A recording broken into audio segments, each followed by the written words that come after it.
Thank you for joining our Energy Specialist module. This course is part of the Green Economy Learning Series presented by GreenCape and supported by the Frederick Naumann Foundation for Freedom. As we learned in the generalist module, a green economy is not a single sector on its own, but rather a wide-reaching socio-economic framework that prioritizes inclusivity. If you have not gone through the generalist module, we encourage you to do so before continuing with this module. A green economy addresses the pressing needs for both economic development and climate resilience. A green economy understands how economic, social, and environmental sustainability are mutually dependent and critical building blocks for green, inclusive transformation, growth, and resilience. This course will cover the following: who is GreenCape and how we work, energy and changing economics for a green economy, electricity in South Africa, emerging energy opportunities in a green economy, including small-scale embedded generation, energy storage, electricity wheeling and trading, and electric vehicles. GreenCape is a not-for-profit organization that drives the widespread adoption of economically viable green economy solutions from South Africa. We work with businesses, investors, academia, and government to unlock the investment and employment potential of green technologies and services, and to support a transition to a resilient green economy. GreenCape was established in 2010 to support the development of the green economy in the Western Cape. GreenCape's vision is a thriving, prosperous Africa mobilized by the green economy. Our mission is to work at the interface between business, government, and academia in order to identify and remove barriers to economically viable green economy infrastructure solutions in developing countries, thereby catalyzing their replicable and large-scale uptake to enable each country and its citizens to prosper. GreenCape aims to be globally relevant in driving the uptake of green economy infrastructure solutions in the developing world context. We are a diverse and multidisciplinary team. In our 10 years of operating, GreenCape has created jobs, grown our membership to over 2,000 members, and helped drive over 41 billion rand investment into the Western Cape. We are the first African cluster member of the International Clean Tech Network.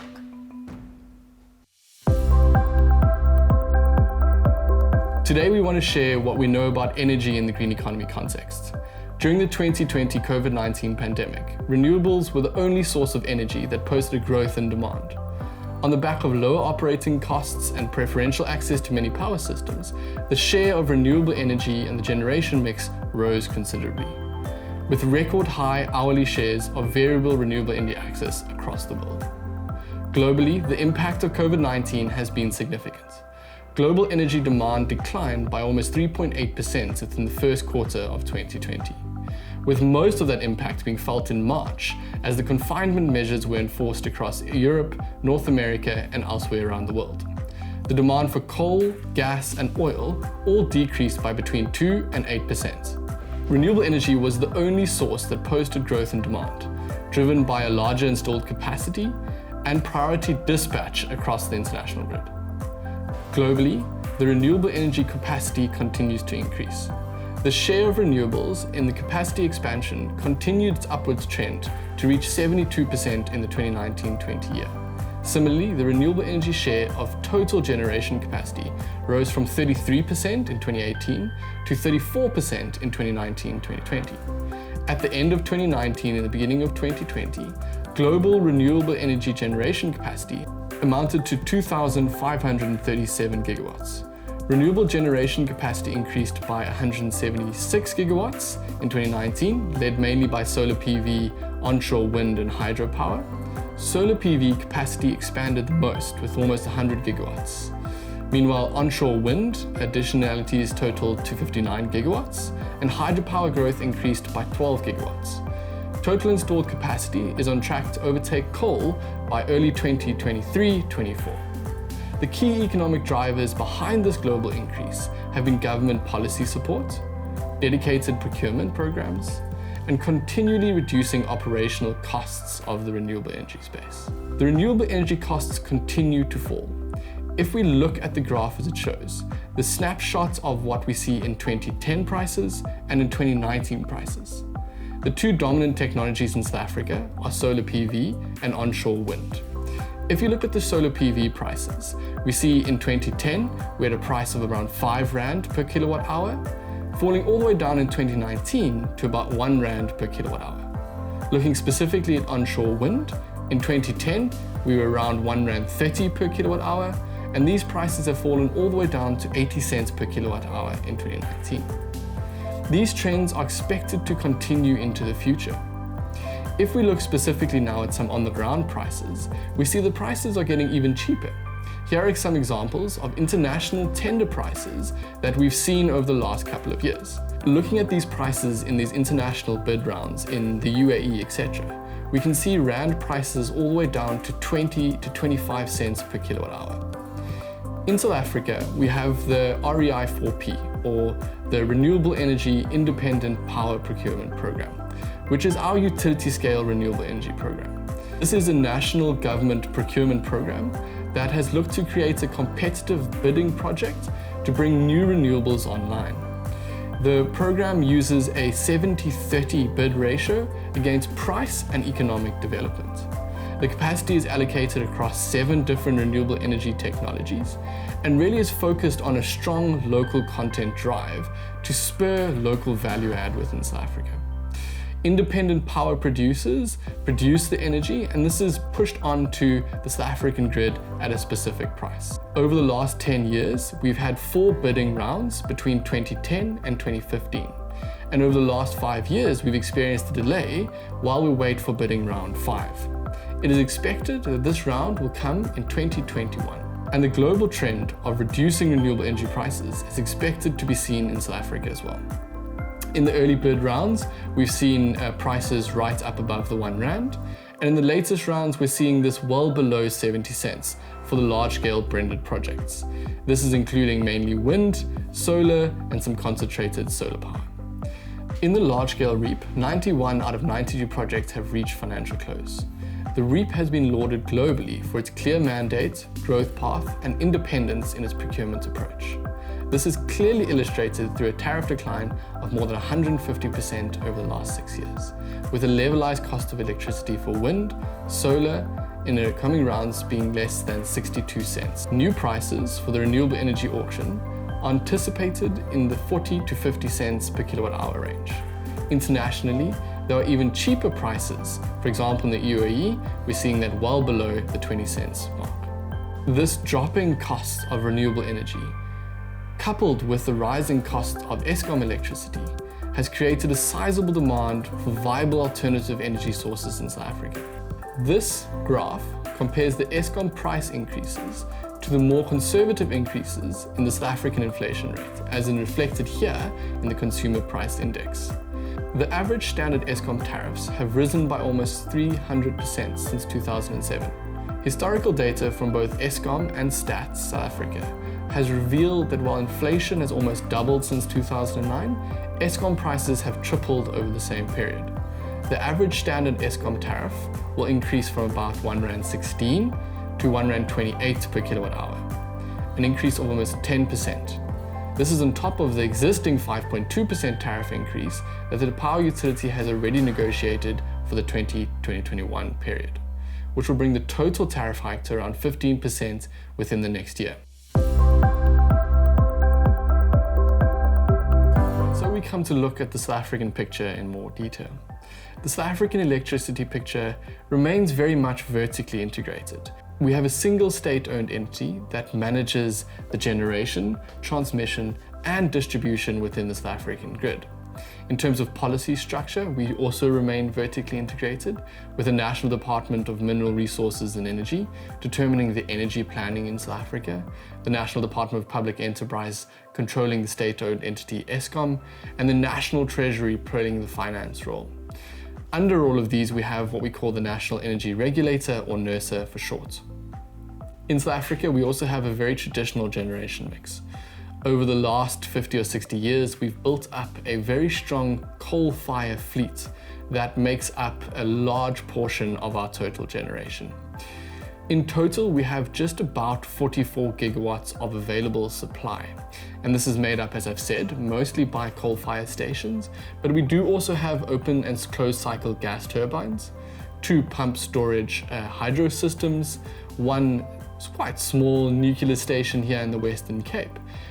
And as I mentioned earlier, this growing renewable energy capacity of about 6.3 gigawatts.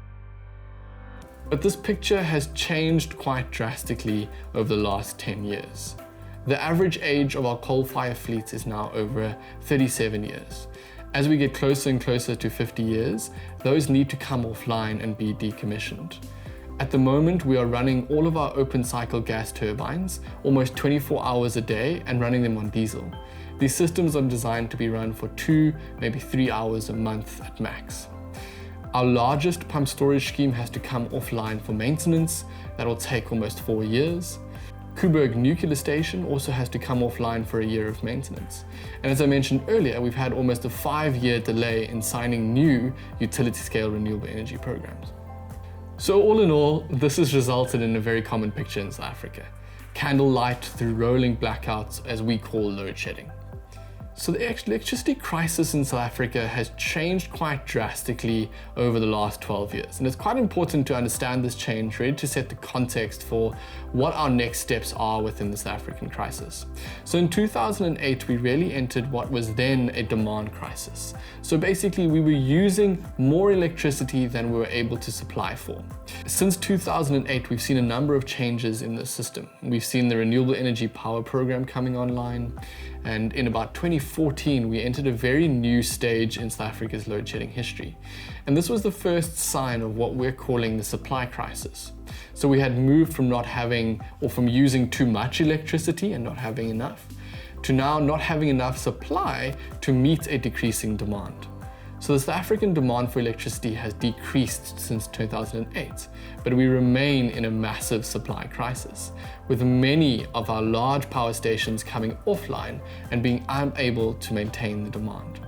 This is quite a drastic impact, costing the economy somewhere between 20 billion and 80 billion rand a month, depending on when and where we are load shed throughout the period.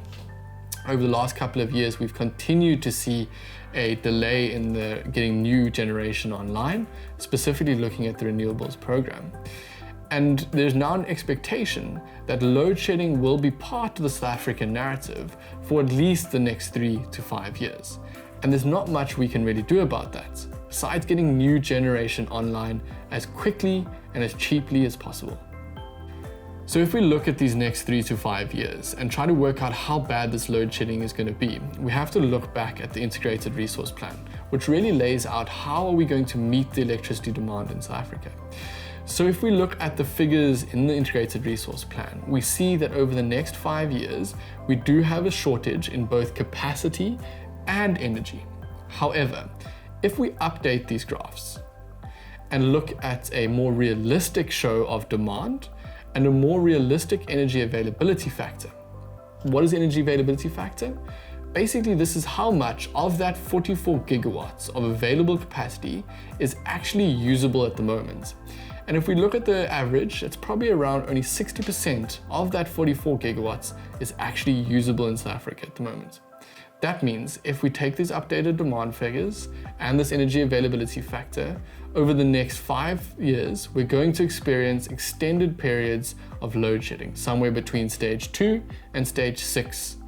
This means things need to happen, and things need to happen really quickly if we are to avoid this. Realistically speaking, we have 3 major steps that we can take in this next little while to try and avoid this extended period of load shedding. So one is really promoting private customers to get involved in the generation game. And here we're speaking about small scale embedded generation, so generation between 0 and 1 megawatts that is located behind the electricity meter and generating for customers' own use. And also larger private customers, mines, agricultural setups that can generate between 0 and 10 megawatts. So really promoting this type of generation and getting this generation into the generation mix. Also looking at what is called the Renewable Energy Emergency Power Procurement. And this is the procurement of 2,000 megawatts of emergency power that is looking to come online within the next 2 years.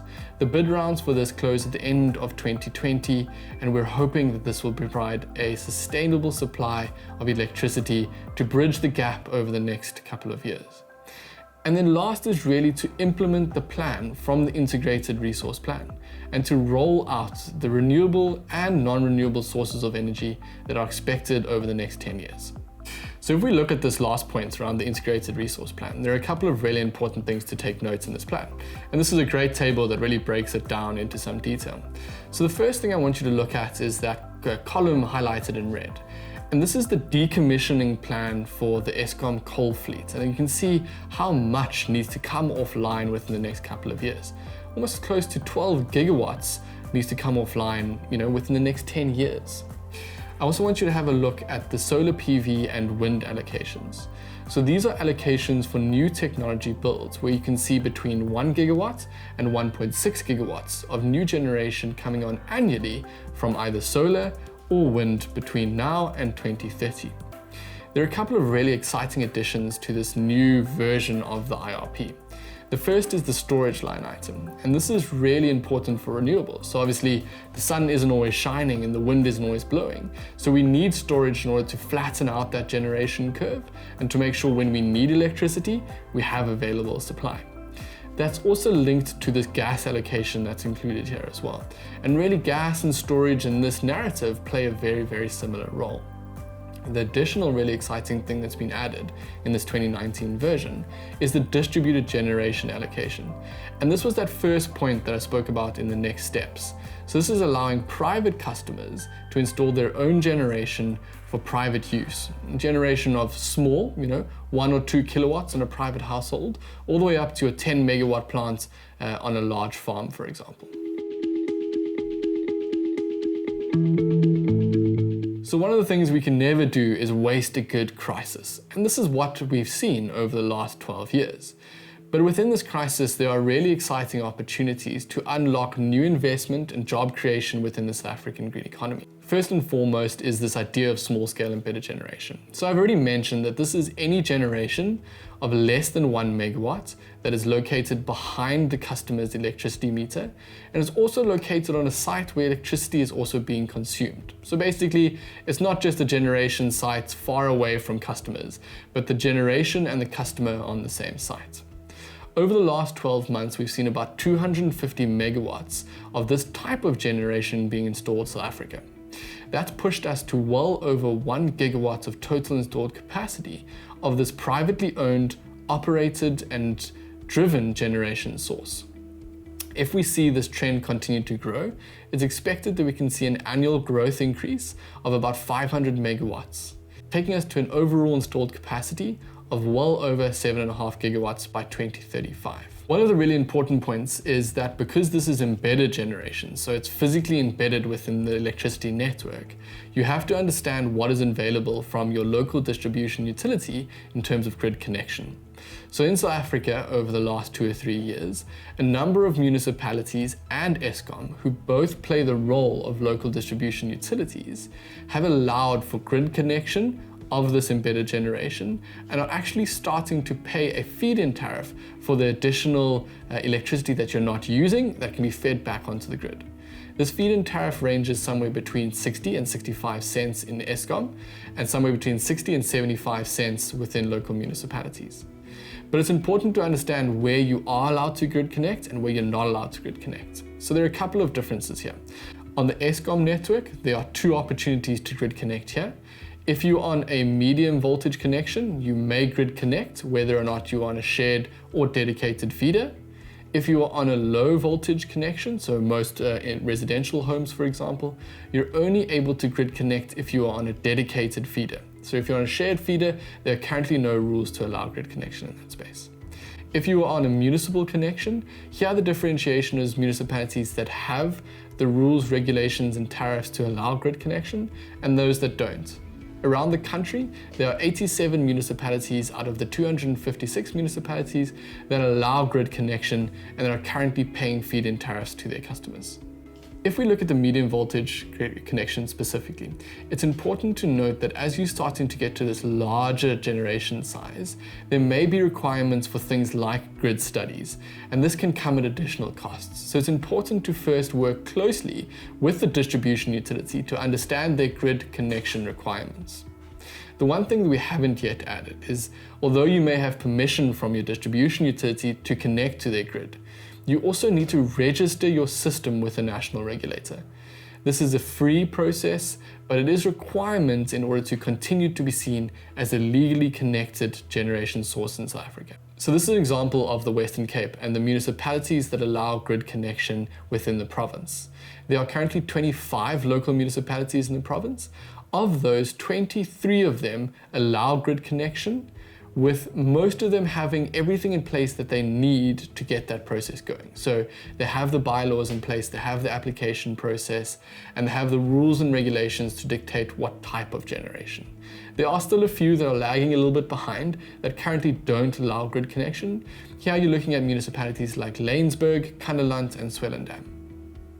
One of the major reasons we're seeing such a great uptake of small-scale embedded generation is the price decrease that we've seen over the number of years for the dominant technology. In this market, the dominant technology remains solar PV, mainly on rooftop solar PV, and that's really because of the ease of implementation and the technology maturity that we're seeing within that sector. If we look at a normal residential system, for example, say 5 kilowatt peak, which is more than enough to power a normal 2-bedroom home, the price we're seeing for that in a levelized cost of energy, so this is basically the cost that you would pay to Eskom for a kilowatt hour, is somewhere between 90 cents and R1.20. If we compare that to the Eskom price below, you can see that we're very close to a point of what they call grid parity, where the price where you can generate your own electricity using alternative sources is equal to the price of electricity that you can purchase directly from Eskom.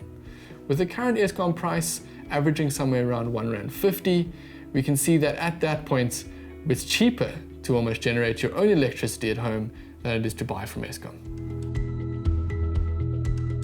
The next big revolution that we're seeing in South Africa, and is a major opportunity for every South African, is the uptake of energy storage.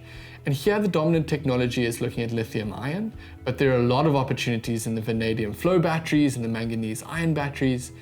And here we're really seeing the price trend following a very similar curve to solar PV, but maybe 5 or so years behind. So at the moment, it is still quite expensive to install batteries in your property. But if you look, for example, running a generator that costs about R4.50 a kilowatt hour, and if we look to compare that to the solar PV example at R1.20, we're starting to see the price of batteries and solar starting to compete to a point where a household, for not a lot of money, is able to go completely off the grid and be independent of the supply grid. Ultimately, this is not the best case scenario for South Africa, as we work our electricity system as an integrated system, and ultimately remaining grid connection is the best case scenario for all parties involved. One of the really exciting opportunities that are emerging on the back of the growing integrated resource plan and this push for the generation between 1 megawatt and 10 megawatts is the growth of electricity wheeling and electricity trading. So this is basically the process where a dedicated generator uses the electricity network owned by the municipality or Eskom to transfer electricity over that network and on-sell that to a different off-taker. And this is a very basic concept of wheeling. For that process, you pay the distribution utility a fee per kilowatt hour, and then a purchase agreement is signed between the generator and the off-taker. And this is really exciting as opportunities start to emerge for farmers, for example, who have land that is available and not being used to generate electricity and earn an additional profit as they sell that to other off-takers. Energy trading is a very new concept in South Africa, and it's very similar to wheeling, where you're transferring from one generator over the distribution network to another consumer. Except in trading, you're adding a third party. So this is where the electricity trader buys all of that generated electricity directly from the generator and then they on-sell that to multiple customers. It makes the process slightly simpler for the generator, and you're able to match the customer's demand through multiple different generators. So for example, the trader may sell you solar electricity in the middle of the day, but may sell you electricity from a biogas plant during the peaks, and maybe a wind plant in the evenings when the wind is blowing. The last opportunity that I want to highlight is one of the really exciting ones, but it is very, very new. The reason that I'm highlighting it is that between 7 and 9% of South Africa's GDP is currently dependent on the manufacturing and export of internal combustion engine vehicles. So basically, we manufacture a lot of the vehicles that get sold to Europe and the USA and the United Kingdom. But in all of those markets, they have introduced an international ban on the import of internal combustion engines starting in 2030. That means within the next 10 years, South Africa may lose up to 10% of its GDP if we're not able to transition to manufacturing different vehicles locally.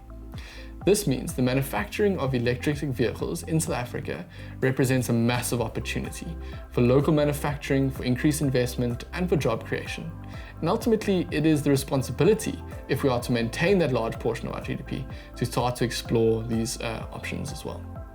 It also means there's a massive opportunity for the local markets to also use electric vehicles. So we've seen the growth of OEMs like BMW and Jaguar and VW all bringing out electric vehicles in South Africa. In the early days, these weren't fit for purpose on the South African roads, but as we've seen newer and newer models expand, we're seeing rapid charging, we're seeing extended range up to 500-600 kilometers on wind charge, and this is really a massive opportunity for the South African economy. There are also some very exciting opportunities for other applications, shared or public transport applications, for example. Mine vehicles are a great opportunity for electric vehicles. Obviously, one of the major downturns for mines is that they have to spend a lot of money on ventilation within the mines as they use internal combustion engines. If they were able to remove that air pollution, they would be able to save a lot of money on that ventilation.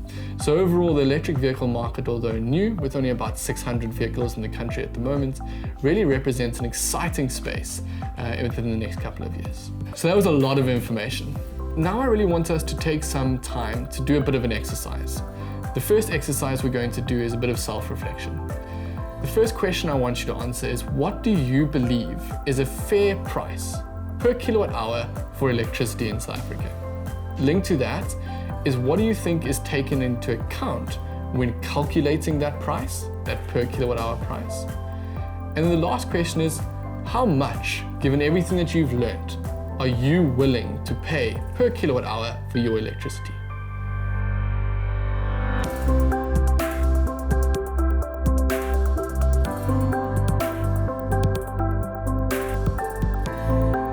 I hope you enjoyed that first exercise and that you learned something from it. In the second exercise, I'm now keen to take from what we've learned today and apply that to your local context. So the first question I want you to answer is, who do you get your electricity from? Are you a municipal customer? Are you an Eskom customer? Or are you an international listener who's getting their electricity from a completely different source? The second question I want you to answer is, how much are you paying for that electricity per kilowatt hour? And the last thing I want you to do is go back to the resources we got today and compare that price to the price of generating your own electricity. And the call to action I want to leave you with is to explore your options, to see what's out there, and to take on and grab this new opportunity of alternative energy with both hands. Thank you so much for joining us, and I hope you learned something today. Looking forward to seeing you in the future. Thank you. Goodbye. Thank you for spending time with us. We hope that you found this module informative. You can access our learning series library online at www.greencape.co.za.